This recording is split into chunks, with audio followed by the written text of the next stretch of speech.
Selamat siang, di sini saya akan mempresentasikan hasil kerja saya dari mata kuliah patogen tanaman yang berjudul Rhodopolus similis pada tanaman Dracaena reflexa dan pisang barangan.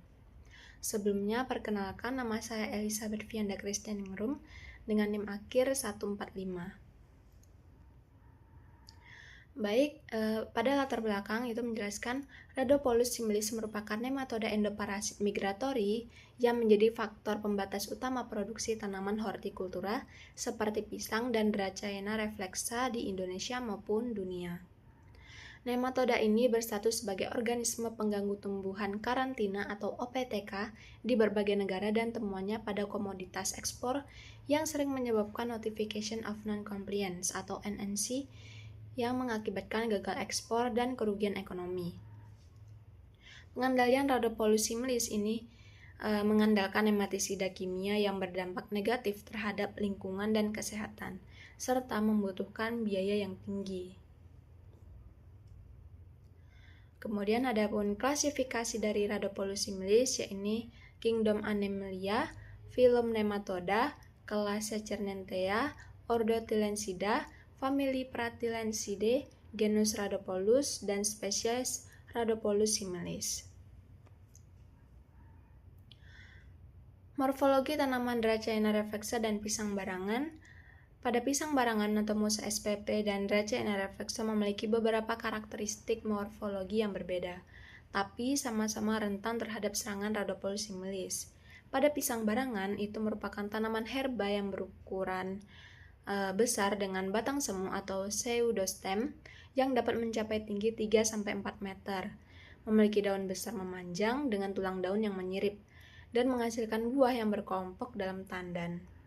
Sementara pada Dracaena reflexa itu adalah tanaman hias berkayu dengan batang tegak bercabang setinggi 1-2 meter, memiliki daun lancet memanjang berwarna hijau dengan garis kuning atau putih di tepinya, yang memberikan nilai estetika tinggi dan banyak digunakan untuk dekorasi interior serta rangkaian bunga.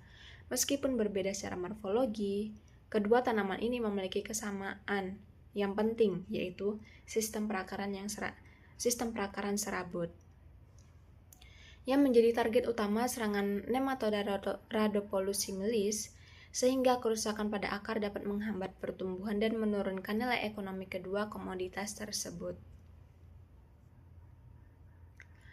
Adapun morfologi dari nematoda Rhodopolus similis ini, yaitu Rhodopolus similis itu memiliki tubuh berbentuk panjang dan silindris dengan bagian posterior memanjang berbentuk kerucut atau conoid yang melengkung ke arah ventral. Bagian anterior nematoda ini memiliki kepala berbentuk gada dengan bibir yang terlihat jelas terpisah dari tubuhnya. Kemudian nematoda ini memiliki stilet yang berkembang baik dengan basal knob besar serta median bulb berbentuk oval. Adapun perbedaan jantan dan betina itu cukup jelas, yang dimana nematoda betina itu memiliki vulva yang terletak di tengah tubuh, 54-55% dari panjang tubuhnya, dengan sistem reproduksi didelphik atau 2 cabang ovarium. Sedangkan nematoda jantan itu memiliki bursa yang panjangnya lebih dari 2/3 panjang ekornya dan dilengkapi spikula untuk reproduksi. Nematoda ini tersusun dari struktur berisi cairan yang mengandung banyak unsur mikro dan ion. Dengan stadia perkembangan dari juvenile stadium 2 atau J2 hingga dewasa yang bersifat infeksionis dan mampu berkembang biak di dalam jaringan tanaman inangnya. Adapun gejala yang disebabkan oleh Rhodopolus similis ini, yaitu serangan Rhodopolus similis menimbulkan gejala yang khas pada sistem perakaran tanaman, yaitu berupa bintik-bintik coklat kemerahan yang memanjang sejajar dengan silinder pusat pada jaringan korteks akar. Kemudian berubah menjadi luka yang memanjang berwarna hitam dan dapat menyebabkan nekrosis serta pembusukan pada akar, kerusakan akar, sehingga mengakibatkan gangguan penyerapan air dan nutrisi yang membuat tanaman itu menjadi kerdil dan mudah rebah.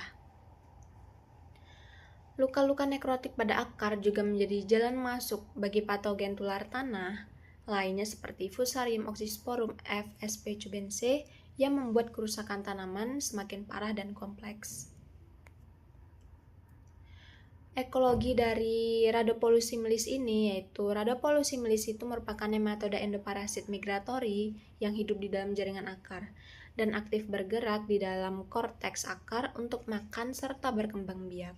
Siklus hidupnya meliputi telur, juvenil J1 sampai J4, dewasa dan berlangsung di dalam jaringan akar.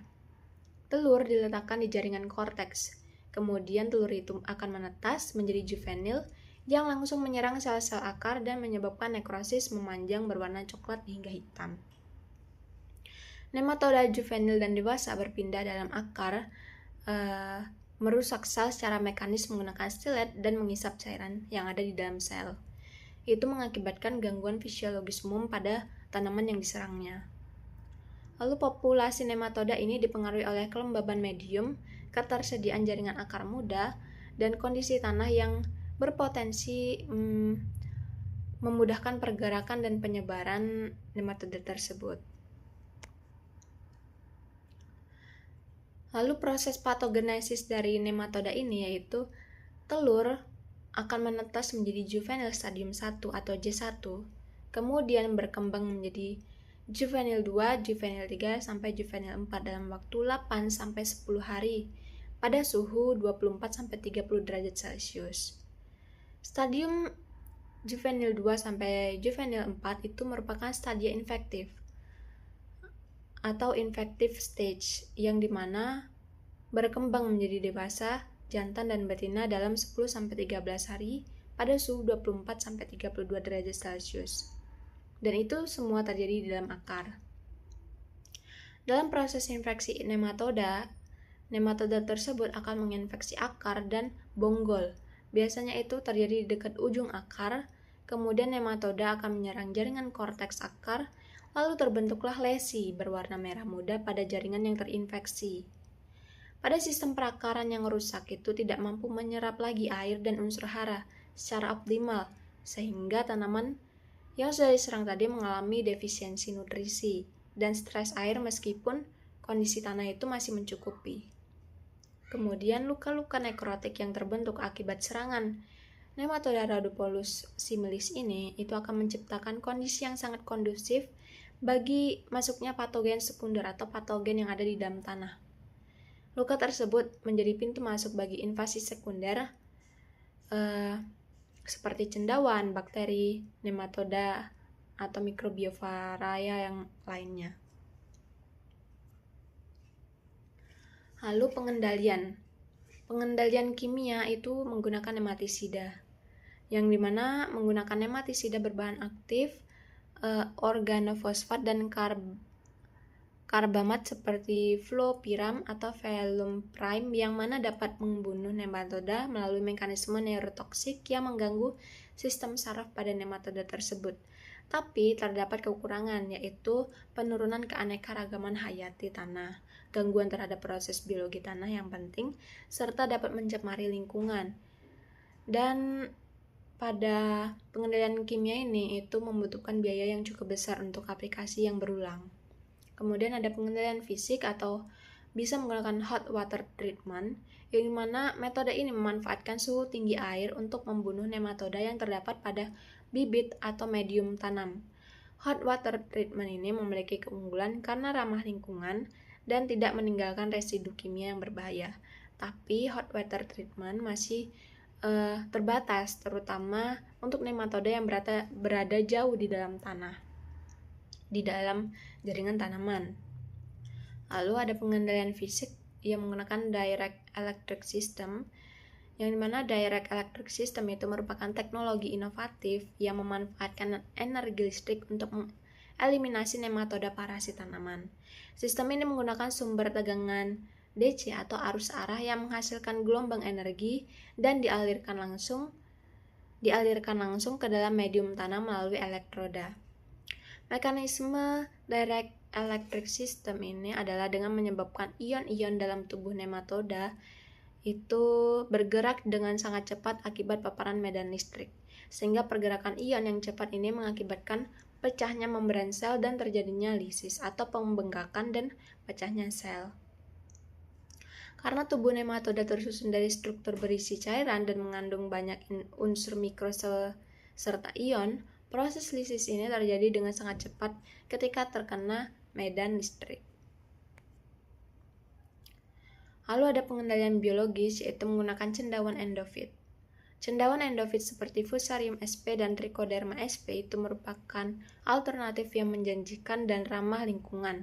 Cendawan endofit bekerja melalui beberapa mekanisme, yaitu menghasilkan senyawa kimia yang bersifat nematisidal seperti asam rhizoctonat, monomethylsuloclin, ergosterol, dan senyawa bioaktif lainnya yang bersifat toksik terhadap nematoda.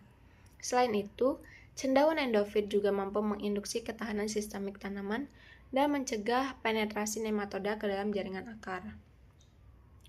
Lalu, pengendalian kultur teknis dan karantina.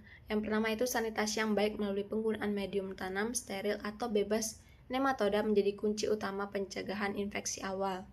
Yang kedua, penggunaan bibit sehat yang berasal dari kultur jaringan dapat meminimalkan risiko membawa nematoda ke pertanaman yang baru. Kemudian ketiga, rotasi tanaman dengan tanaman non-inang juga dapat memutus siklus hidup nematoda dan menurunkan populasi di dalam tanah. Lalu yang keempat ada perbaikan drainase tanah penting dilakukan karena kelembapan tinggi dapat mendukung perkembangan populasi nematoda. Yang kelima, pemangkasan dan pemusnahan akar terinfeksi secara rutin dapat mengurangi sumber inokulum nematoda di pertanaman. Lalu yang keenam, aspek karantina menjadi aspek yang sangat krusial mengingat status Rhodopolys similis ini sebagai organisme pengganggu tumbuhan karantina atau OPTK. Infeksi ketat pada bibit dan medium tanam yang akan diekspor diperlukan untuk mencegah penolakan oleh negara tujuan. Sertifikasi bebas OPTK harus dilakukan secara teliti untuk memastikan komoditas ekspor benar-benar bebas dari nematoda. Kesimpulannya, Rhodopolys similis ini merupakan nematoda endoparasit migratori yang menjadi ancaman serius bagi produksi tanaman hortikultura seperti pisang barangan dan Dracaena reflexa, dengan status sebagai OPTK yang sering menyebabkan penolakan ekspor. Pengendalian konvensional menggunakan nematisida kimia terbukti efektif namun berdampak negatif terhadap lingkungan dan kesehatan. Pengendalian alternatif menggunakan cendawan endofit, yaitu dengan menggunakan Fusarium sp dan Trichoderma sp, mampu menekan populasi nematoda secara signifikan sekaligus memacu pertumbuhan tanaman melalui mekanisme antibiosis dan induksi ketahanan sistemik. Teknologi Direct Electric System atau DES menunjukkan efektivitas tinggi dengan mortalitas mencapai 86,17% pada tegangan 1500 volt selama 15 menit tanpa memengaruhi pertumbuhan tanaman. Pendekatan pengendalian terpadu yang mengombinasikan metode biologis dan fisik merupakan strategi paling efektif, ramah lingkungan, dan berkelanjutan untuk mengendalikan Rhodopolys similis dan meningkatkan produktivitas tanaman hortikultura. Baik, mungkin sekian presentasi saya hari ini. Bila terdapat kesalahan kata, saya mohon maaf. Saya ucapkan terima kasih.